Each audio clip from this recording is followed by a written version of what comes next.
I had one girlfriend call me up the other day and she said, either I'm told that I'm not trying hard enough or I should stop looking because that's when they'll come. Wow. I get the same. So it's very conflicting for those who are sort of going, listen, I appreciate the advice, but is it possible that you guys could believe in my dreams beyond whether I marry? Wow. And that was the narrative that I was I was encouraging my church to say, thanks for just believing in my dreams and what I wanted to do outside of marriage and family. On today's episode, we're going to talk to the host of the Carrie On podcast. She's a best-selling author, speaker, and as a 41-year-old single is about to enter into the world of foster care. You're going to love this conversation with Carrie Lloyd. Hey friends, I'm Chris Bennett and I'm here with my beautiful wife, Julie. Hey everyone. Together, we're going to explore the life-changing power of family. So pull up a chair, grab a cup of coffee, and join us on Finding Family. Family, all in this together. Family, we're taking a chance. Family, like birds of a feather. Family, kick off the shoes and dance. All right, we are so excited to have our new friend on the podcast today, Carrie Lloyd. And Carrie, I've heard so much about you. We have mutual friends and we've been looking forward to this for a very long time. So thanks for taking time out of your schedule there in Reading. People are going to realize quickly when you talk that that's not where you're from. But yeah, thanks for joining us today. Yes, thank you, Carrie. It's such a pleasure to be here. I'm really excited to talk to you guys, especially about this subject more than anyone, I think, for some reason. I don't know why I've been so eager. It's my fault that it's taken so long, but a treat. No, it'll be the perfect timing. Well, we feel the same way. Well, thank you. Why don't you just start off, tell us a little bit about your background and your story? Oh gosh, that might take up the whole podcast. Just a really small question. 3 hours. Really quick. I'm 41 years old now. I've been in California for 10 years. I was brought up by two Baptist parents, but I became an atheist in my 20s after about 5 consecutive deaths, one of which was my father. I was an only child. My mother and father had tried to have more children than that, but they had miscarried quite a bit. And through a miracle, they had me. But they also went down the adoption route and couldn't adopt because they had tested my father they do a medical test on you when they're looking at you for fostering and adoption. And then they said he couldn't adopt because he had asthma. This was the 70s in Britain. Wow. So an only child, worked in the film and TV industry until pretty much my 30s. I was a writer and journalist as well. And then I came, just pendulum swung from the most decadent industry in the world to the most holy place, which was the church. And then have been a pastor for the last 6 years, pastoring other pastors. Took off my pastor hat last year so I could do more writing and more secular work again. And just going back into the big wide world of creativity and everything else. I thought my journey was going to be a bit different. Honestly, I thought I'd be staying in England and be settled down with a couple of kids and that kind of thing by the age of 34. But that didn't happen. And life has become actually far more enchanting and wild since instead. Can I just ask you something on that? Like what, here you are 41 now, thought you'd be married at 34, maybe had some other things. How have you processed it not looking like that? Yeah, I mean, it's definitely a roller coaster of emotions. And I would say probably majority of my 30s was really tough because I was in such an environment that focused so much on marriage and so much on covenant and the beauty of covenant. And pretty much every day, someone was at the front saying the blessing of their spouse and the gift of what their spouse was. And yet I was sitting amongst, 800 other people that weren't particularly married. So we were all kind of on this sort of hunt to try and find that person. And because I was writing about dating and singleness and sort of finding the right person, I think I was hoping that it would be some sort of here's what you can win kind of dialogue and finally married that way. So if I'm being really honest, there's a lot of my ego attached to getting married. And something kind of started to change when I was about 39, 40. So only in the last couple of years where I was really starting to listen to what I felt was the story on my life, not the story on everyone's life and what the favor of God has looked like on other people's lives. But what does the favor of God on my life look like? it's actually very different. And the narrative changed to, gosh, thank goodness. I think perhaps because I was also counseling a lot of people and coaching a lot of people, and a lot of friends were now going through divorce. So I was also very exposed to the difficulties of marriage and the hiccups of marriage, rather than the rose-tinted glasses that we often as singles look through and look for and hope that it will fix or redeem something in our own journey. Yeah. And so I got to a space where I've actually been very grateful for. I don't mean to say this by putting down the exes or anything like that. It's more a sense of incompatibility, or that we wouldn't have been right for longevity.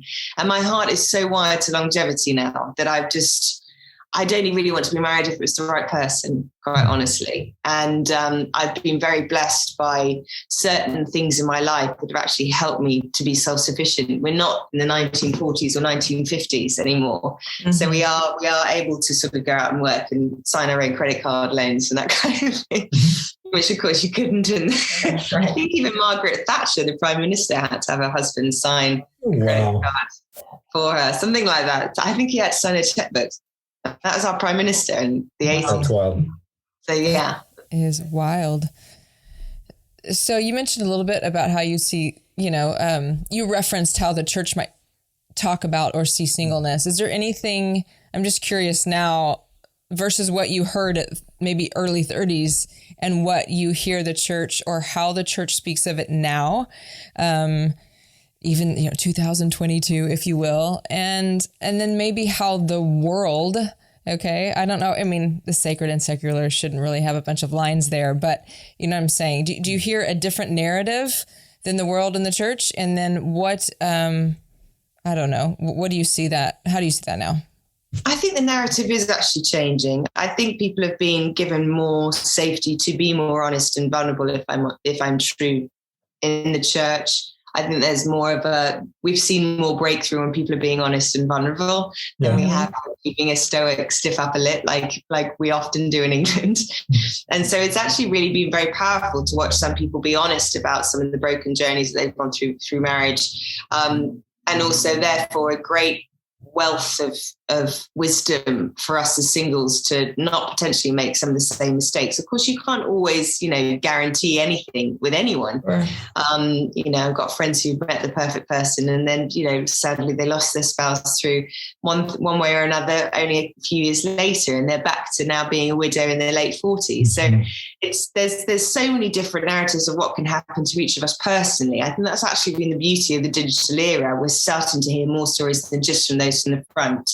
So we are pushing some of the narrative, I think, from the congregation, if we're talking about church. But right. With my secular friends and all of my friends that, wouldn't give any of my faith time of day, they've actually been, Carrie, we used to tease you. And I had a very honest conversation. We used to tease you for deciding not to have sex anymore and holding out until marriage. I mean, it's not really working for you, is it? Because you're not married. And I think we did think, if I hold out, if I do the right thing, then I'll finally find him. And I'm just very grateful for those conversations with my non-believer friends, because they're also going, we're having a tough time as well. It's not, even if we do put out, we're not finding it. So I do think actually some of the components of the digital era, the hookup apps, the emotional needs being met, the connections that we can create, but they're fake and they're false and they're not deep or meaningful. I've even found that, I don't know, dare I even say the Too Hot to Handle series that's out, where they bring some of the most highly sexual people into this beautiful island with bikinis and swimsuits on, and they're told not to do anything sexually with each other, and they're finally discovering deep emotional connections with other people. They've been stopped by Lana, who's like a version of Alexa. But I found it really fascinating just on humanity level, why we're actually missing out. So the trajectory is that by 2030, I think I have to find out the stat for you, but I think it's pretty high. It's pretty much 50 to 60% of women are going to be single. And that's because of lots of progression, lots of liberal progression has been taking place. So dynamics have changed, relationships have changed their dynamics. They're not as traditional as they used to be, which means that marriage isn't as frequent. The toughest part is when those who are single have been given direction of what it should look like, or they're being told, I had one girlfriend call me up the other day and she said, either I'm told that I'm not trying hard enough, or I should stop looking because that's when they'll come. Wow. I get the same. So it's very conflicting for those who are sort of going, listen, I appreciate the advice, but is it possible that you guys could believe in my dreams beyond whether I marry? Wow. And that was the narrative that I was I was encouraging my church to say, thanks for just believing in my dreams and what I wanted to do outside of marriage and family, because that actually involves someone else choosing me. I can't just force, I can't tie someone to a radiator and tell them. Do you feel like that can create, though? I mean, I'm hearing that. I'm thinking, okay, I need to try harder, or I need to stop trying, and that person will come to me. And if you try both those things and you're still single, then something's wrong with me. Like, I could see it very much coming almost totally the opposite way. I think that's the beauty of aging, actually, as you're single, is you start to realize, oh, this wasn't about me. This realization was always just compatibility, or actually just the wrong time, wrong place. Sometimes I do think it is a form of luck, but at the same time, there are plenty of people that have been married that would go, I don't know whether this was luck. Mm. So honestly, I think how we choose and why we choose someone. I've got one friend who's made a decision now to be celibate, and she's probably about 47, 48, very profound, brilliant brain. And she asked me when I was 39, why marriage? Why do you want to do marriage? And she'd read an awful lot of the stuff that I wrote about. And I was really flummoxed because I thought, no one's actually asked me that question. And of course, the stereotypical response would be, oh, well, because that's the deepest form of intimacy you can have. You know, I really revere covenant. And so I always saw it as this sort of, like getting up to the mountaintop kind of. Yeah, right. But when she asked me that question, for some reason I went, gosh, all the answers I'm about to give you are self-gratification reasons, or I don't know whether that's all that fair on them, you know. So there was this realization of like, oh, can I actually meet someone that I enjoy and that I want to build a life with? Or are these reasons that satisfy some emotional thing that actually needed to be solved before marriage? And so that's where I think we need to have a better narrative. Why do we want to get married? Yeah. And you've got to make it more than because I can have sex, Yeah. which is what the Christian church. You can do that, and a lot of people are doing that without the covenant and the commitment, right? Exactly. I mean, that's a small percentage, I think, these days of the rest of the world, you know, for holding out. That was a big catalyst, really, for why people were doing it. And that, again, they would say that was the wrong reason to be getting married. And then, of course, my much more liberal friends would be, gosh, no matter what we're doing and trying and not looking and trying to look and putting ourselves out there on all the apps, we're just not finding them. So I think there is a drought of intimacy, comfortability with intimacy. I think there's a drought going on right now with that, the fear of being seen and known in all our ways and wonders. What would you say at 41 is the most sacred part of being single, if you were to sum that up? I think one of the things I've really treasured is, especially during the pandemic, actually, is the ability to be a good friend. You know, there might be times, I've got a great crew of people, a mixture of marrieds and singles up here. And, you know, there will be times that just us as the singles can go out and get that thing because they've got their kids or they've got other commitments they have to do with each other. Mm-hmm. The ability to be spontaneous and go at a whim on something that I feel the Lord on, like those kind of things have been a real blessing of singleness. Yeah. But I think also it's a great builder of character. If you're willing to really start facing pain rather than hiding behind it or dousing it in being in love. I think, if I'm honest, I was a bit of a love addict during my 20s and 30s. So it's been good to sober up. And I think honestly from that space alone, I've probably found a way to be a little bit more kind and considerate towards others and a little bit more resilient to the things that life throws at us. Can be very lonely, but I think also I've had some great space and time to be intimate even in my faith. It's really good. Yeah. I have several friends in their 40s that are single, and we've had lots of conversations around this because, you know, we got married at 21 and we've kind of like only known life and marriage and have been together more than half of our lives. And I went through lots of really hard things in our marriage and in health and all those things. but I've talked to my friends who come from a faith background and maybe have been in and around the church, and almost how they've felt the church has made marriage an idol, kind of this like, there's levels, we're not going to say it, but once you get married and then once you have kids, have you experienced that, or do you feel like that's something that's shifting within the church, where almost the idolatry of marriage? I think that I've heard that a lot, and I think it's not necessarily an intended thing. I think it's because family is all consuming. It creates this space where it is 24/7. You're taking care of your family, you're taking care of your spouse and each other. And so therefore, if that's been your journey, marrying at 21, and here's the deal, marrying at 21 versus marrying like my cousin at 50, there are pros and cons to both. And I keep on, there are times where I really long and wish that I'd met someone at 21 and wouldn't have gone through the heartbreaks and the journeys that I've gone through.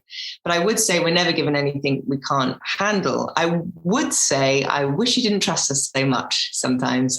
Ooh, say that again. You wish? Say that again. I wish, because there's this lovely.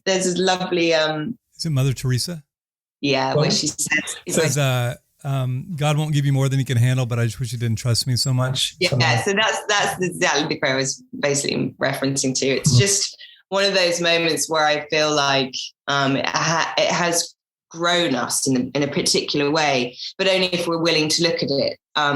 There are times where I've been pastoring people who, let's say they were kind of a wayward wildling before they got married, and they thought the marriage was settling down, but they never actually looked at any of that stuff or why they were kind of being kind of rambunctious in the entire journey of their life. And now they're at a crossroads where they're getting tempted again for the same things they used to do. And now they're committed to a relationship. I'm like, great, now you've got to start looking at this stuff, because they were literally wanting to leave the marriage. And I'm like, but this is exactly the opportunity that you would miss 1,000 times before you got married to actually face it now. So it's the narrative in the church. I don't think it's intentional to make it an idol. I think we always talk about what we can relate to and what's in our own lives. Sure. And we use that as, so I don't think it's intentional from the church, but I do think there hasn't been enough space given for conversations, for context, for the single vernacular that we're having to deal with. And because it's rising, the church now needs to have it more as a subject matter. And I think we need to have some humility from the leaders of churches to go, okay, we thought we look at you guys and we don't understand why you guys aren't getting together and why you aren't married, but what is actually going on here for us to go, oh, our experience is now different to what your experience. Dating has completely changed in the last 5 to 8 years. And connecting with people is completely different. Add on a pandemic and then you've got another story. Right. So I think we need to have more of a narrative about loneliness, and we need to have more a narrative about what do we do regardless of what season we're in for our Lord. And I don't think I was meant to be writing about singleness just because I was here to like wave the banner of singleness. It was more, what are we doing with our singleness, rather than sitting in this waiting time for someone to show up. I've wasted years on that. Yeah, that's really good. And, being former pastors, I think one of the things that we have reflected on is how we wish we would have created more space for the conversation. You mentioned it's now a time more than ever to create the space for that, to listen and to learn. And it's probably my biggest regret. I think that we did that the best we knew how. You only know what you know until you know what you know, however you say that. But I just think, it's important more than ever for that. And not just in the church, but being in the church as pastors, that experience is really... Yeah, that reflection on it, I would say, has grown us more in the last 3 years out of that role than maybe cancer itself did. I mean, maybe that's dramatic, but I think I believe what I said. So. Yeah, that's very true. And I remember actually one time with one church, there was a particular week that they were focusing on relationships, but they wanted to focus more on marriage. And I said, what about the singles? And the leadership team went, well, we don't want to leave the marrieds out. And so I went, can I just give me 5 minutes? I went to the database of how many singles in that room were and how many couples there were, how many widows, how many divorced. Out of like 900 people in the room, 120 were married, but they didn't want to leave out the 120 for 1 week in the year to focus on the singles. And so then I basically said, you're going to have a lot of daydreamers in that room thinking about where they could find their spouse, because you didn't get to have that beautiful conversation of like some of the beautiful things that can come from a single season, the undivided devotion that they put to their own lives and what they can actually, thrive in towards each other. I think we navel gaze too much. And this is for the entire world. We navel gaze so much, we forget to help each other. Oh, absolutely. So good. I spent a lot of my life navel gazing. It didn't serve me very well, but I have. I still like to look down a lot. I have one more. Sorry, what'd you say? I was going to say sometimes we need to, but I think sometimes you need to. That's true. Yeah, it's when you get stuck navel gazing. I can't get out of it.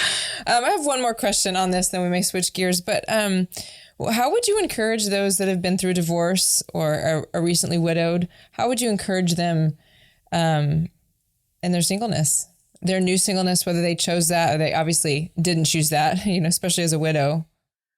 Yeah, don't try and jump into a new season too quickly. I would say as a single who's often dated divorced people or people that have been in very long relationships, they might have lived with them for 10 years and then they broke up. That's, as my mind, it's like a mini divorce for them.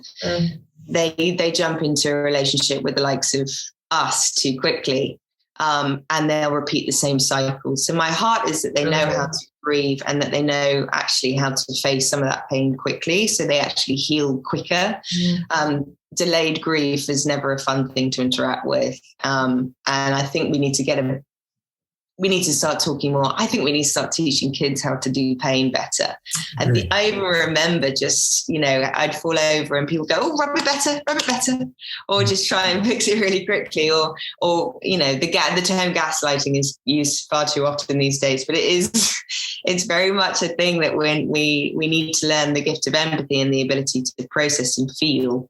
And divorces and widows, a lot of the time people are coming in with a fix-it plan and they're trying to make them better because that's how they think they can help, but actually giving them space to grieve. I've had one friend that went through a divorce, and when she told me, I got in the car, I took a baseball bat round and I said, let's find a field that you can just let it out with, and it was more the fact all the things that you're grieving aren't even just the relationship or the loss. It's also what could have been and what you got pregnant with hope with on some level, and the inability to be able to achieve that hope with that person.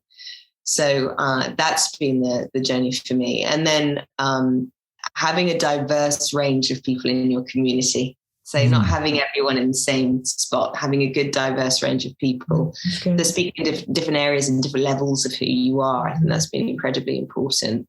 Do you have, sorry. No, I was good. Do you have any just quick, oh my gosh, I have so many questions for you. Do you have any quick tools as parents or for us as parents, how to teach your kids how to feel the pain, to be better at equipping them?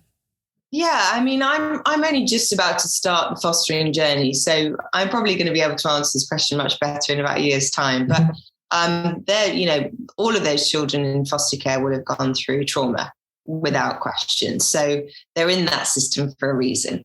So giving them the ability to process and not try and dim it down or, oh, it's okay, it's going to be all right. If they've just had a home visit or they've just gone to see their bio parents and it's distraught them on some level, to try and shut them down is not a good idea. I've actually got a punching bag in my which I found when I bought this house in the garage. Wow. And I felt that I was supposed to keep, this is 4 years ago, I felt I was supposed to keep it. And I'm now about to put it into the attic, which would be like a big playroom. Love it. And I've kind of made a space for them to let out their anger, their fury, their frustration, and also allowing them to be mad at me because I'm representing the separation of them from their own biological parents in some way. So for us not to take it personally as parents when they're actually going through something. Yeah.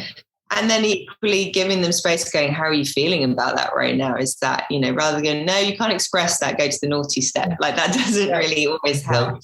Mm-hmm. Yeah, I've realized the times that it's frustrated me the most or where it's triggered something in me is because their pain is really just affecting my pain I haven't dealt with. And so then I manifest that back on them and I've just given them more trauma. So it's that cycle of for us as parents or caretakers or whatever that is, or teachers, or, you insert whatever that is.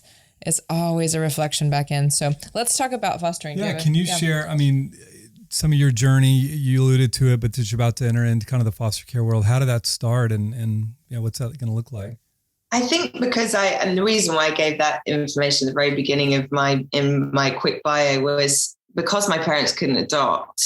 I always grieved having a sibling when I was growing up. And so even when I was in my 20s, I always wanted to adopt. And that was the big plan. And it was almost a deal breaker for anyone that I might be dating, because I wanted to make sure that I could bring in others, not just have families in the traditional sense.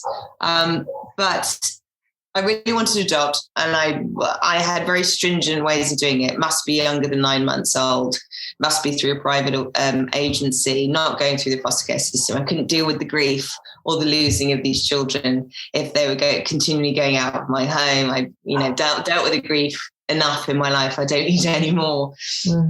And so I was talking like that an awful lot in my 30s. And then I sort of made a deal, so to speak, with myself and other people that I would wait until I was 40 to actually potentially look at adopting. Now, as I was going through that journey, I was also working on this campaign called the Orphan Myth Campaign, which were a collective of about 30 NGOs, and they were all about deinstitutionalization of orphanages. The Christian Church in America donate $1 billion to orphanages, but so people in those orphanages across the world have gone, great, this is great business. The problem is it's not giving great actual and vulnerable care for vulnerable children. Yes, it's so true. They were getting neglected in that process. So I was learning an awful lot about the impeccable and important value of the foster care system, the fact that we obviously shut down orphanages in America and England, but in exchange, we needed more foster carers. And I was getting pretty furious with the church, if I'm honest, that there's 400,000 in America, 400,000 children in America that are in the foster care system. It's 400,000 churches in America. Wow. 130,000 children cannot go back to their biological parents for one reason or another. They're now legally ready to be adopted by any forever family. The problem is that's 130,000 children in America. That would mean one family in every 3 congregations in America. If they took one child, we'd wipe out that number tomorrow. That's fair. So that was infuriating to me because I was starting to see a lot of reasons. People were giving a lot of reasons, excuses, or I don't have a grace for it. Oh, I'm worried that they're going to traumatize my own children. They're kind of things that I understand. Just the same as me going, I don't want to go through the grief of losing children after children after children again. But then I kind of heard it reverb back at me and I went, dang, I'm being really selfish in this journey. And these kids are not choosing to be in this situation. They didn't ask for these parents or these situations. And these parents are often going through horrific addictions that they learned from their parents. And before you know it, you've got this cyclone of just trauma. And I thought at some point, as soon as I can afford a spare room, then I need to be able to be okay with taking in, and wrap around. And I was learning wrap around was incredibly important. So even if you're a respite carer, just taking in kids from a night here or there, it's saving them from staying in the DCFS offices or, some of the horrific scenarios that you're kind of hearing of because the foster care system's so overburdened. So I just waited until I was 40. But then, of course, over that journey, I was learning more in the Orphan Myth campaign that we were doing. And I'm like, oh, all of these reasons must be below the age of 9 months because that's less trauma and less abandonment issues. They were all about me. They weren't about what the kids needed. Oh. And so when I sort of, perhaps some of that changed as well, when I started to kind of let go of the needs, my healing, my work that I'd done on myself was finally no longer needing other people to fill certain things in my world. It's shifted to how can I help the kids, And so my home study was looked at. I went through all the background checks and it's about 4 or 5 months of training to do fostering. And I basically said between the ages of 0 to 11, would be a good age range for me, especially as a single. I'd have opened that up to a different age range if I was married. So who knows if in the future I do, then that could change. And I can have probably 2 children in my spare room for bunk beds. They have to have their own beds each. Right. So you need very little to do it. But I would say I came back up to Reading because I knew the community and the support around me was extraordinary. Yeah. And the village around me is the strongest here, I would say. That's awesome. How would you encourage somebody as a single desiring to foster and adopt and has that come in that encouragement? I mean, have you felt any pushback or judgments around the fostering as a single? So kind of what would you say to both of those? Yeah, a lot of judgment of like, well, we don't want to encourage single fostering because we don't want to encourage, that kind of dynamic of family. I'm like, well, I don't think any of these children wanted to be single families. Yeah. I did actually propose that to a private investigator who used to work at the LADCFS. And I said to her, am I robbing them of something if I'm single? I'm very aware of the power and the impact having a father and the absence of a father. I don't want to remove that from them. So am I cutting them short in some way by doing this as single? What was interesting was that they said, actually, we honestly just need someone to love them. The conditions they've come out of by the point they're now in the foster care system are so extreme. We just need someone to be a safe, steadfast. They just need love. Yeah. It's as simple as that. And I think I've been looking a lot in the last couple of years at the character of people that have stayed in the foster care system as carers for longer than a year. So that burnout rate of 50% of foster carers burn out by the first year. So if you are going to do it, if you are interested in it, to make sure that you've actually established a good community of people that want to be involved and want to help out, so you can spread out that need more than just towards one family or 2 families. So it's not so much on them either. And I think, honestly, even if you can't have them in your own home, reaching out, getting your community to tell us if they're going to start fostering, figuring out who on your street have got foster kids, and actually from there, take a meal around to them, take them, hey, listen, we've got some kids playing in the park. Do you want me to take yours for an hour? Anything like that helps immensely. And I can't tell you the power of the village is extraordinary. So it's not like, I don't have the grace for it, so I'm not going to do it. It's actually, no, this is something that everyone can get involved in. It just is on what capacity and what kind of responsibility you want to get involved in. Do you have any fears around fostering? Oh, I'm absolutely terrified. It's the last thing I want to do in certain ways. I remember I was looking outside the window the other day, and a friend of mine was watching. He said, what are you thinking? I said, I don't even know if I like children. I don't even know why I'm doing that. So like the justice part of me is like, yes. And then the Carrie part of me is like, yeah, but I really like waking up and reading my paper and coffee and just, taking my time to ease into the day. So I've had it good for a long time, and I'm very nervous about how much it's going to change my world. But they like to ease you in with respite care first. So probably most of this year I'll do respite care, to be honest with you, just because I feel like that will give me a lot of experience, a lot of different stories, experiencing different ages, different, genders, and see how everything works, really. So it's the learning year for me. And I'm most scared because I like to do things if I'm competent at things. I'm not good at doing things if I know I'm absolutely rubbish. And I burnt some cookies yesterday in the oven. I just don't think I'm not a culinary guy. Our mutual friend is incredible at cooking. So I'm not one of those, that's like, well, I'm going to make the sauce from scratch. I love it. Well, I got a great cookie recipe as a mom of 4. So if you get the cookies down, I think you'll be great. You're going to be perfect. Well, Carrie, we've got about a minute left, and I wanted to say thank you for, you're a writer, you're a podcaster, you do a lot of things to share your voice, but the fact that you do it, you actually, step into the things, and you're even being vulnerable to share your journey with us. I'd love to have you back on, once you're a little further into the foster care journey and hear. My voice will be different. It'll be like an octave lower. I'll be like, water. Like, when did your hair turn gray? That's amazing. But I've aged 10 years. But could you leave us with your best definition of family? Oh, people who choose to be in it for the long haul. That's family to me. That's good. I love that. Well, for those that are listening, Carrie, what's the best way we can follow and support what you're doing? I guess Instagram's always a good one, at Carrie Gracie. I have a Patreon account where I You do? Okay. articles. We'll include it when we post Yeah. it. I've got 3 articles a week I write, and mainly just about that gets a lot more honest and a lot more vulnerable because it's sort of paid subscribers. And I've got a book coming out called The Legacy Letters, which is actually, this should be another podcast, but it's basically about us asking questions of those that are handing over the legacy to us. So it's like a prompted journal that I would hand over to someone that's inspired me, a father, a grandfather, or maybe it's just a mentor of some level. I hand it over to them, they fill it in over 6 months, and then they give it back to me. It's called The Legacy what? Journal? The Legacy Letters, and it's in print now. So as soon as I find the information when it's released, I'll let you know.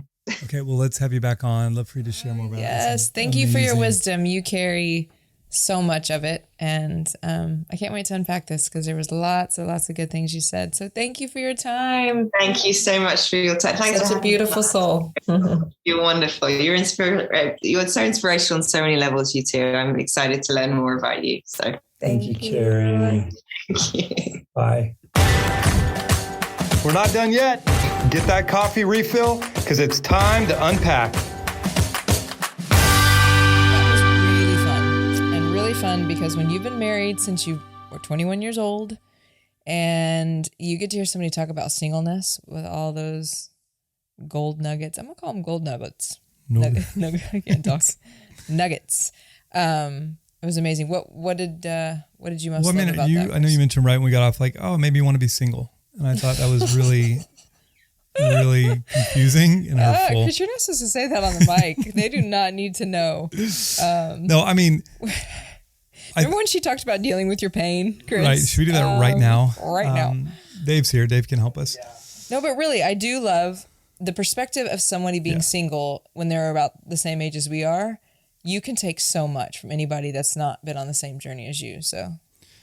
Yeah, I mean, I kind of alluded to this, but as we've spent time with our friends who are single adults, just hearing their perspective is really helpful. And I don't know, the reason I wanted to ask her about, does the church sometimes make marriage an idol, is what it can unintentionally create is this thing of like, I'm less than if I'm a single, there's something, as we talked about, wrong with me, or once I get married, then I can do great things, fulfill my dreams. And I don't know, what's so cool about her is she's never let her singleness define her or hold her back.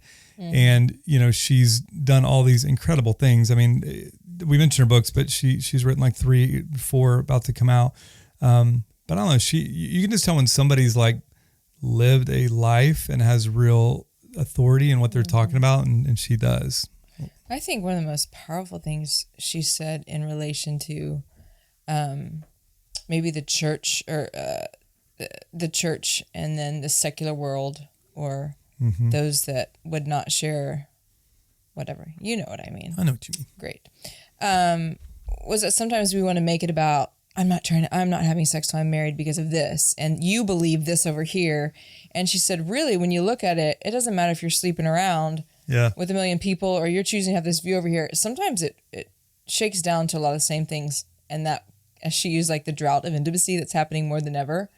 And that connection so much more than what we make it sometimes in on either side of the coin. Right. And I think that when we think about loneliness, and I just loved how she said drought of intimacy. Yeah, no, that's good. Really understanding what intimacy is, whether you believe in Jesus and you follow a certain path or whether you don't, that understanding the heart of intimacy, which as believers, we see that obviously connected with Jesus and how that plays out. But that at the end of the day, it's not always what we think it is.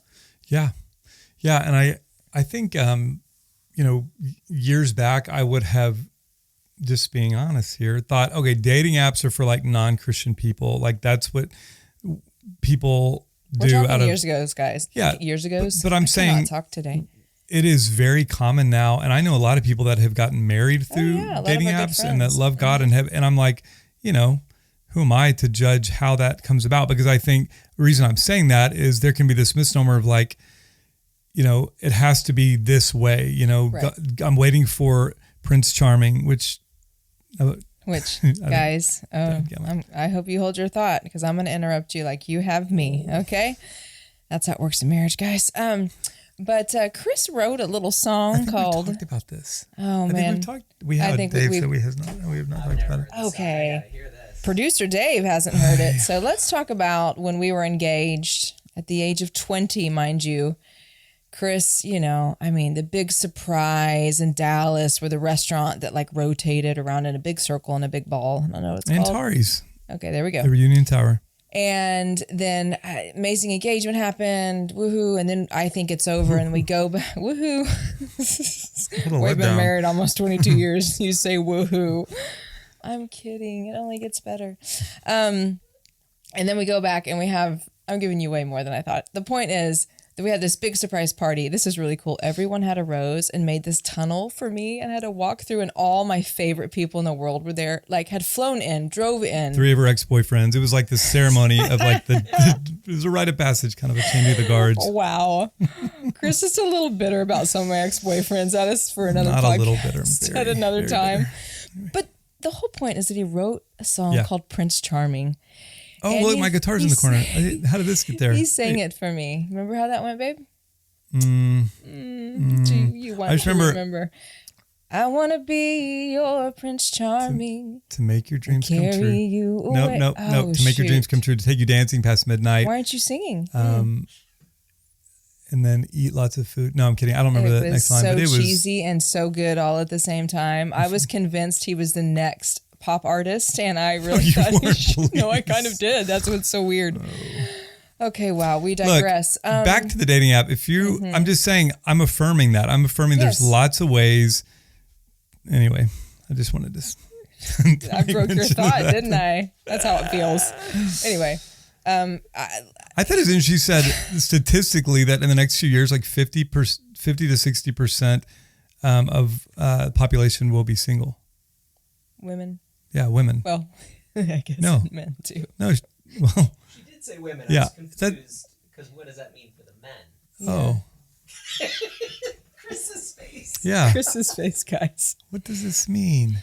Oh, we're going to follow up with Carrie and she's going to explain it to us. We talk about delayed grief. Oh. What do you mean by that?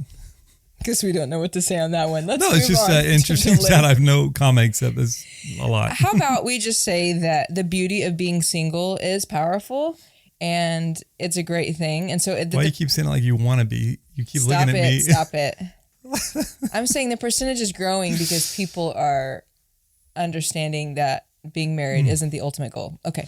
Now moving on to that's your interpretation of that statistic. Delayed grief. We actually had a conversation with some friends around this. So Chris, I feel like Chris doesn't always recognize some of the things he needs to grieve. Chris, how do you think that is true about you? I think that I personally believe. Sorry. Remember that? Yeah. Okay. I mean, I think I'm learning that about myself, that I feel like I am in touch with my emotions. However, I will bypass my process of grief. Like their friend yesterday looked at me and said, have you grieved what you've gone through with what Julie's gone through the last 3 years? And I'm like, okay, I've been sad. I think I've been really aware, but I don't know that I've actually grieved. And I don't even know what that looks like. But because you haven't grieved it. You don't think so? Okay. You don't know. Oh. I mean, maybe not. I mean, I think because I felt the need of I've got to keep going and I've got to be strong. And some of that's true in terms of, taking care of you, keeping home steady and stable. And you're amazing. But now that things are stabilizing, I think I'm going to fall apart. Is what we're getting at. I think now's my time to crumble. Oh. No, I'm. No. Maybe I should. I probably do. You are my hero, Chris. You're doing great, babe. But so you want to stay with me? I want to stay Fantastic. with you. But she was referencing that delayed grief is hard. Specifically, I think that was connected to the question of how do you encourage people out of, being widowed or divorced. And I felt like I've seen friends do that where sometimes to help the pain, you feel like jumping into something and doing certain things will help it it can just be something that's delayed. And so recognizing it's really important, which comes through, in my opinion, lots of therapy. Guys, the budget on my therapy is a lot right now. And I'm okay with that. Yeah. It's great. Okay. I think that's good. Yeah. I think, yeah. Well, I'm a fan. I'm a fan of Carrie Lloyd. Carrie, you're amazing. Obviously, we'll attach all the resources. You want to read her books. I cannot wait to get her most recent one. Yeah, She talked about the love that. legacy letters. So, Yep. Thank you, Carrie, for all of your wisdom. Thank you, everyone, for listening. And Julie, send us out. Send us out. All right, ready? Roses are red. What violets are blue? If you don't listen to our podcast, we'll be blue. Hey, thanks for listening to this episode of Finding Family. Julie out. Oh, and Chris, because we're still married. Thank you so much for listening today. The best way you can help us get this message of family out to the world is by taking a minute to subscribe, leave a rating and review, and please share. You can also visit our site, findingfamilypodcast.com, and follow us on Instagram to stay connected. And one more thing. I mean, have you ever listened to an episode and found yourself wanting to hear more from our guests? You thought, man, I'd sure love to get more connected with Chris and Julie. I know you have. If so, you can become a member of our Finding Family Patreon and receive exclusive content and ways to interact with us and our community. Just go to findingfamilypodcast.com and subscribe. This episode was produced by Dave Hanso and edited by Will Cotterall and is a production of Welcome Home Entertainment. Original music written and performed by Drew Holcomb.